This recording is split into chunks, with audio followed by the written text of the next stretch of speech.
Jesucristo upang ang ating kapatid na yumao ay pagkalooban niya ng awat kanina. Panginoong Jesucristo, sa paghahain mo ng iyong buhay para sa lahat, ipinamalas mo ang pagmamalasakit at pag-iinga. Panginoon, kaawaan mo kami. Panginoong Jesucristo, sa iyong pagkamimlay sa kamatayan, nakikiisa ka sa aming abang kalagayan. Kristo, kaawaan mo kami. Panginoong Jesucristo, sa iyong muling pagkabuhay, pinatatag mo ang aming pananampalataya sa walang hanggang buhay sa kabila. Panginoon, kaawaan mo kami. Kaawaan nawa ng Panginoong Jesucristo ang ating kapatid na yumao. Patawarin ang kanyang mga kasalanan at patnubayan siya sa buhay na walang hanggan. Amen. Manalangin tayo. Ama naming makapangyarihan, ikaw ay maawain at mapagpatawad kailanman. Kami lumuluhog para kay Imelda na iyong tinawag upang iyong makapiling. Pakundangan sa kanyang pag-asa at pananampalataya. Maihatid nawa siya sa kanyang talagang bayan at magkamit ng ligayang magpakailanman. Sa pamamagitan ni Jesucristo kasama ng Espiritu Santo, magpasawalang hanggan. Amen.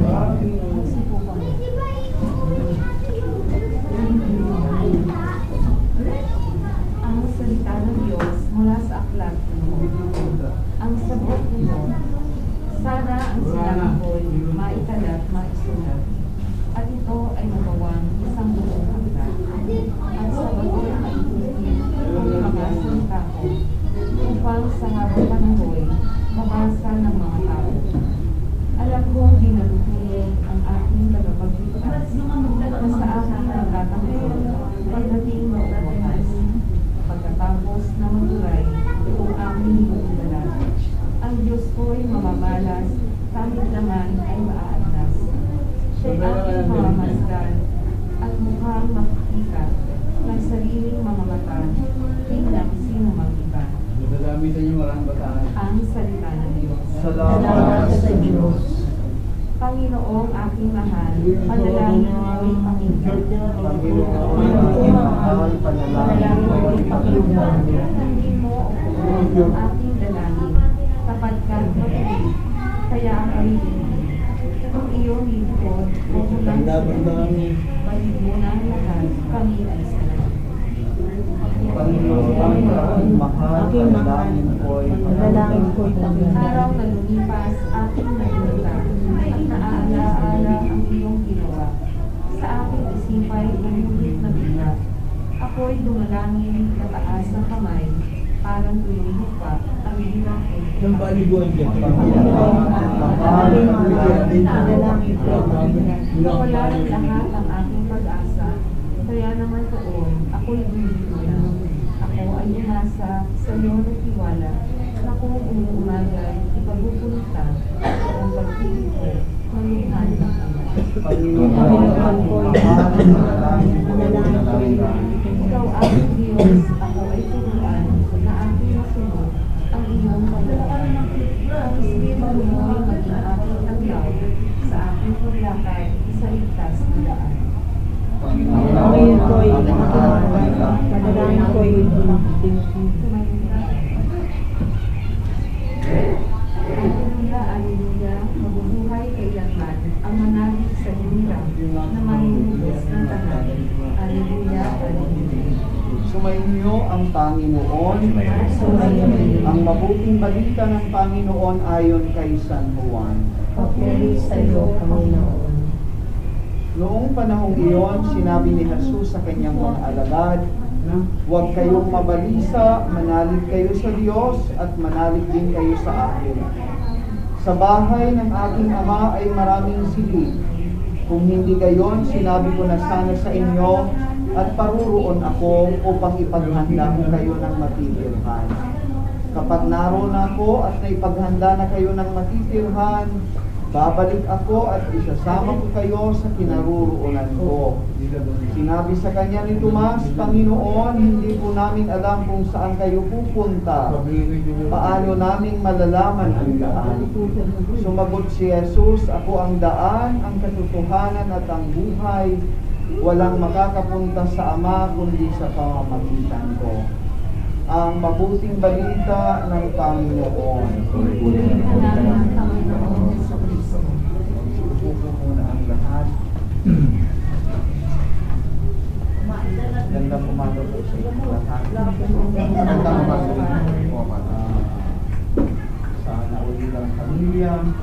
May pamilya po ba si Imelda? Opo. Ilan ang Lakas pa ng lakad yan, basa-basa, inaan mo yung basahin. Sabi mo ba yun? ibang anak po. Ating pong taus-pusong nakikiramay. Mga kapatid, ang buhay ay isang misteryo at realidad. Realidad dahil nandito tayo. Hihinga, namumuhay araw-araw. Pero isang misteryo kasi ang daming katanungan. Isa sa mga katanungan ng buhay natin ay bakit kailangan tayong mamatay? Alam nyo, may kaibigan kami na doktora, 60 years old, sa Bicol. Nag-birthday nung nakaraang araw sa isang hotel sa Catanduanes. Nagpapasalamat, natumba, namatay. Parang pag itong mga kwentong ito nasasabi sa atin, napaka-tragic naman. Pero nagpapaalala lamang sa atin na ang buhay talagang misteryoso. Katulad ng hindi natin ginusto na mabuhay. Sino po sa atin dito ang magsasabing itong araw, oras, taon, buwan na ako'y sisila? May nagsabi na sinungaling yan o wala yung kaisipan. Hindi tayo wala. Hindi nga natin pinili kung sino yung ating mga kapatid. Hindi natin pinili kung sino ang magiging nating tatay. Kung ako pa pipiliin ng tatay ko, si Ramon Ang. Magagalit si Papa. Pero wala. Bakit? Sa likod nito yun yung misteryo. At sa likod ng misteryo ay isang regalo. Actually, ang regalo, we don't deserve it. Pag hiningi mo, ang tawag yan, hiningi mo. Pag kinuha mo walang paalam, ninakaw mo. Pag nanuto ka pa ng hold up ka, ano ang regalo? Binibigay ng puso. At karamihan ang regalong ito, nagiging masarap sa pakiramdam. Pag feeling natin we don't deserve it, wow, ito yung regalo sa akin. At ito po yung buhay. We don't deserve it anyway, but it was given to us. Ang tawag po nito, gratuitous gift. We don't deserve it. Kaya po, kung merong regalo na ganito, ano ang attitude? Magpapasalamat. Gratis. So grateful people are happy people. People who learn to count either blessings are happy people. May mga tao na kawawa naman, ang dami ng pera, sige panganap ng pera. Pero may mga tao na kahit kunti, isang kusing nagpapasalamat. Yun yung biyaya. Kasi ang regalo ay talagang biyaya. So, nagpapasalamat po tayo sa misang ito. Ang misa po ito ay Eucharistic, meaning Thanksgiving. Pagpapasalamat sa buhay na binigay kay Imelda, sa ating mga kapamilya, at sa mismo nating buhay.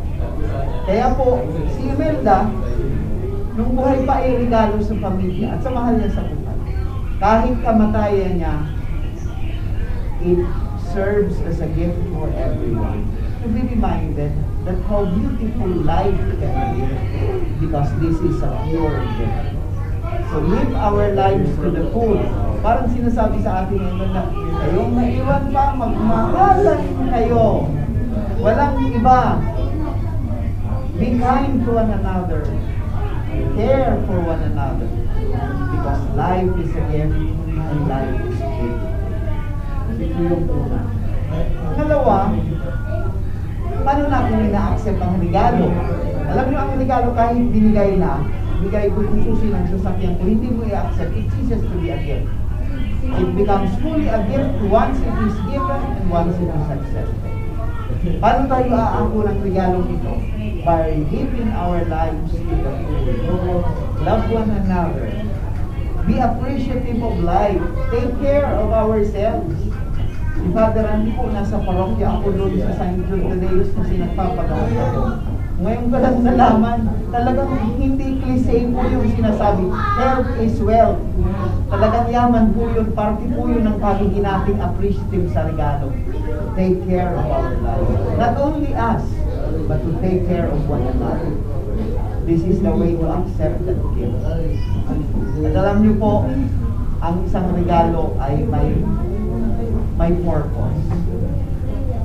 Kaya nga po isang best-selling book, Purpose Driven Life, it was translated in many languages ito. That's all our life. Merong purpose, merong pangulungan. At alam po natin, ang kamatayan ni Imelda ay hindi katapusan ng lahat. May patutungo. At saan patungo? Sa tunay nating tahanin ng ating Ama sa kalangitan. Nung Sunday, nag-celebrate pa lang tayo ng Ascension of Jesus. Sabi ni Jesus, I have to leave you because I have to go home. To my home, your home. To my Father, your Father. To my God, who is your God. Doon po tayo patungo. At ito po yung tiniligtan ng ating pananampalataya na masakit man. Saying goodbye will always be painful. But it becomes a sweet sorrow kung alam natin kung saan tayo patungo. Sa tunay nating tahanan. At alam po natin yan, sinasabi natin yan, there is no place like home. And where is our real home? It is where the Father is. Yan daw po yung definition ng tahanan. Kung saan baka magalit yung nanay, kung saan ang tatay at nanay ay naruroon. Ang tahanan ay hindi address, hindi lokasyon. Ang tahanan ay estado ng buhay ng tao. Doon ang tatay, nanay, na simbolo at figura ng pagmamahal at buhay. That is our home. And Imelda is finally back home to where she truly belongs. To the home of her Father in heaven. So ito po mga katotohanan ito ang ating aakatin sa ngayon sa gitna ng pagdudugsa. Kasi kung ang kamatayan nga ay matatapos sa pagdudugsa, panalo ang kamatayan laban sa buhay. Pero hindi. Ang buhay ay mahalaga. Dahil ito yung regalo at ito ay may katuturan at may patuloy. So sana po sa gitna ng pagdulugsa natin, itong mga katotohanan ito ang ating aakapin. May she rest in peace, and to the bereaved family, hold on and take consolation in your faith. This is the truth of our experience. It may be painful, but beyond pain, we learn to hope, because this is what Christian death is all about.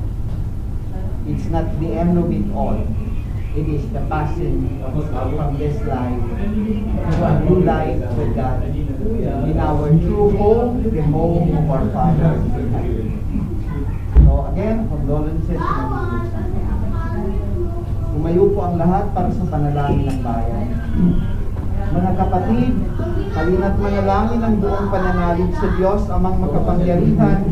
Binuhay niyang muli ang anak niyang si Kristo upang maging pagkabuhay ng lahat ng tao. Ang ating pong tugon, amang makapangyarihan, kami iyong kaawaan. Ang mga kaawaan. Noong tinagal ang ating kapatid na si Imelda, sa kanya itinula ang lingin ng buhay na walang hanggan.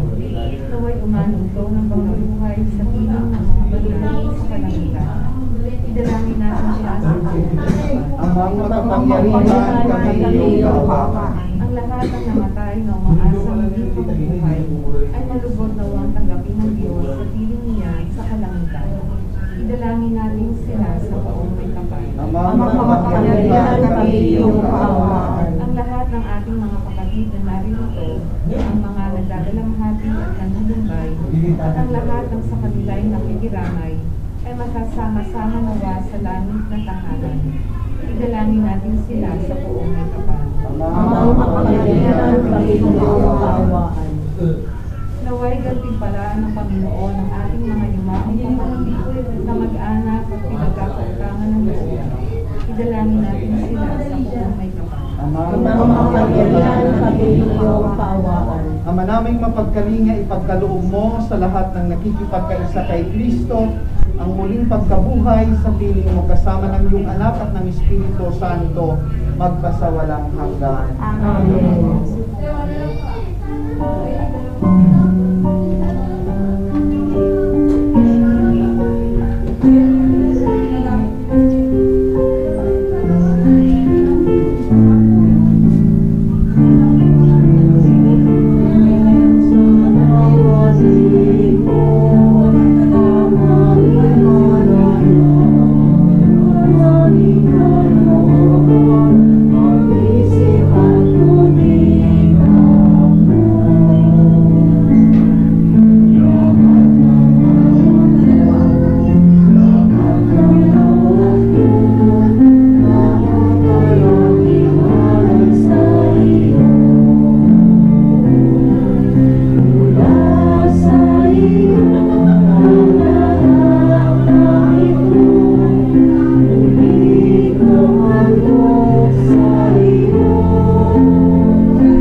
Manalangin kayo mga kapatid upang ang paghahain natin ay kalugdan ng Diyos amang makapangyarihan.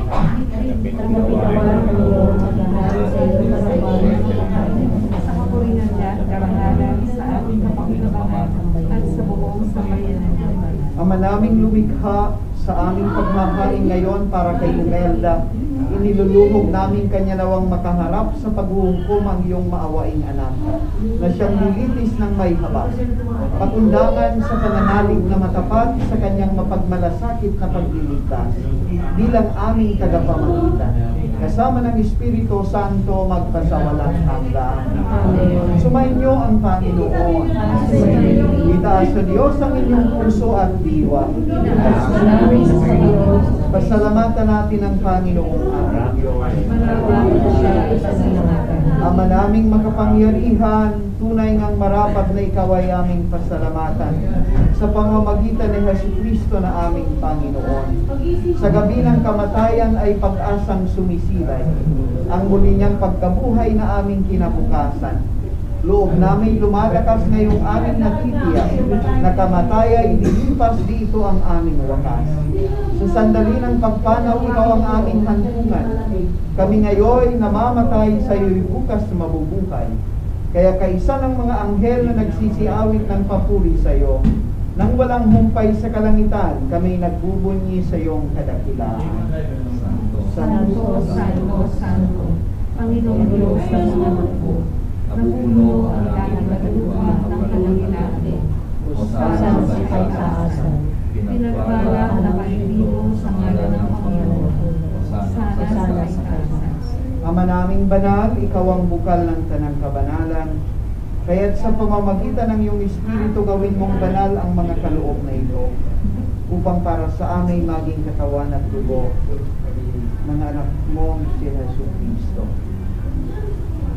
Bago niya pinagtiisang kusang loob na maging handog, hinawakan niya ang tinapay, pinasalamatan kanya. Pinaghati-hati niya iyon, iniabot sa kanyang mga alagad at sinabi, tanggapin ninyong lahat ito at kanin. Ito ang aking katawan na ihahandog para sa inyo.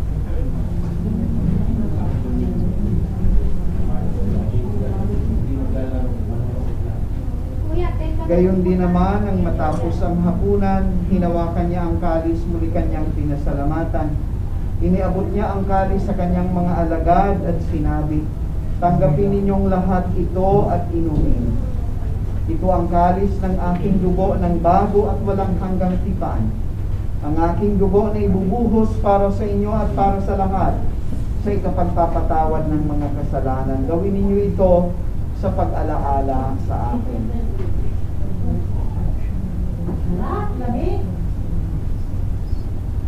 Ipagbunyi natin ang misteryo ng pananampalataya. Si Kristo ay namatay, si Kristo ay nabuhay, si Kristo ay babalik sa wakas ng panahon. Ama, ginagawa namin ngayon ang pag-alaala sa pagkamatay at muling pagkabuhay ng iyong anak. Kaya tiniaalay namin sa iyo ang tinapay na nagbibigay buhay at ang kalis na nagkakaloob ng kaligtasan. Kami ay nagpapasalamat dahil kami iyong minarapat na tumayo sa harap mo para maglingkod sa iyo. Isinasamo namin kaming magsasalo-salo sa katawan at dugo ni Kristo ay mabuklod sa pagkakaisa sa pamamagitan ng Espiritu Santo. Ama, lingapin mo ang iyong simbahang laganap sa buong daigdig.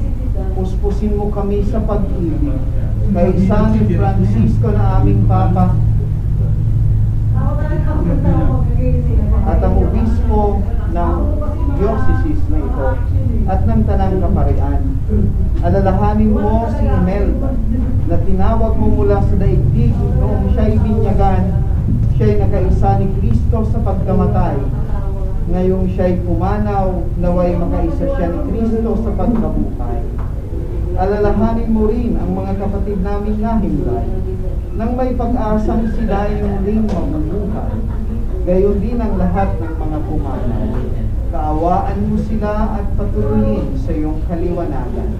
Kaawaan mo at pagindapatin kaming lahat na makasalo sa iyong buhay na walang wakas. Kaisa ng mahal na Birheng Maria na Ina ng Diyos, kaisa ng mga apostol at lahat ng mga banal na namuhay dito sa daigdig ng kalugod-lugod sa iyo. May pagdiwang nawa namin ang pagpupuri sa ikararangal mo sa pamamagitan ng iyong anak na aming Panginoong Jesucristo. Sa pamamagitan ni Kristo, kasama niya at sa Kanya, ang lahat ng karangal at papuri ay sa iyo, Diyos, Amang makapangyarihan, kasama ng Espiritu Santo, magpasawalang hanggan. Amen. Sa tagubilin ng nakagagaling na utos at turo ni Jesus na Panginoon natin at Diyos, ipahayag natin ng lakas loob.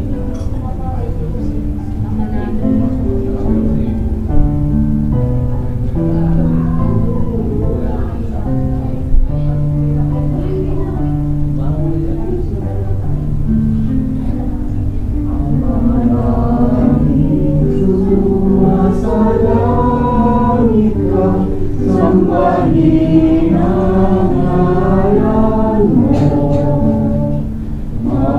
sa amin ang kaharian mo, sundin ang loob mo. Dito sa lupa para ng sa langit, bigyan mo kami ngayon ng aming kakanin sa araw-araw. Patawain mo ang aming mga sala para ng pagpapatawad namin sa nagkakasala sa at wag mo kami ipaintulot sa tukso at iadya mo kami sa lahat ng masama. Hinihiling namin kami iadya sa lahat ng masama, pagkalooban ng kapayapaan araw-araw, iligtas sa kasalanan at ilayo sa lahat ng kapahamakan. Samantalang aming pinananabikan ang dakilang araw ng pagpapahayag ng tagapagligtas naming si Jesucristo. sapagkat ito ang kalangkan, ang kapangyarihan, ang kapulitan, sa iyo. Panginoong Jesucristo, sinabi mo sa iyong mga apostol, kapayapaan ang iniiwan ko sa inyo, ang aking kapayapaan ang ibinibigay ko sa inyo. Tunghayan mo ang aming pananampalataya at huwag ang aming pagkakasala. Pagkalooban mo kami ng kapayapaan at pagkakaisa ayon sa iyong kalooban, kasama ng Espiritu Santo magpasawalang hanggan. Amen. Ang kapayapaan ng Panginoon ay laging sumainyo. At sa iyo rin. Magbigayan kayo ng kapayapaan sa isa't isa.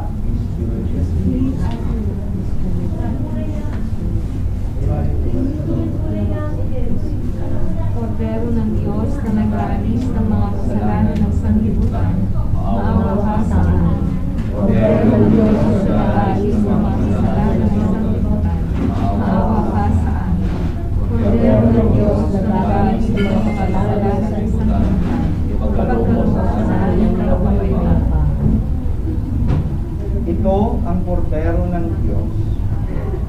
Ito ang nag-aalis ng mga kasalanan ng sanlibutan.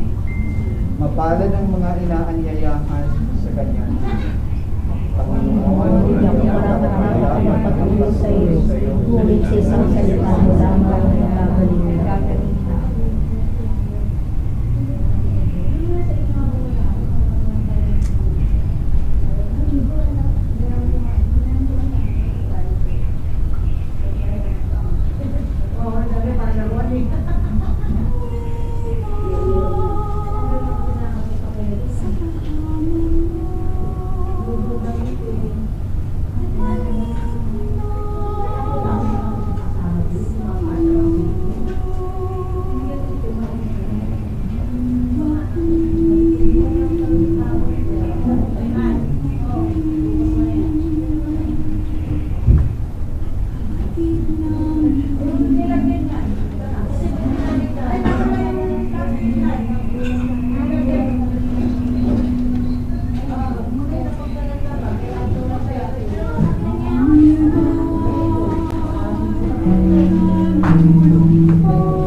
naming mapagmahal, inilagat ng iyong anak sa amin ang pabaong pagsasalo sa banal na tubig.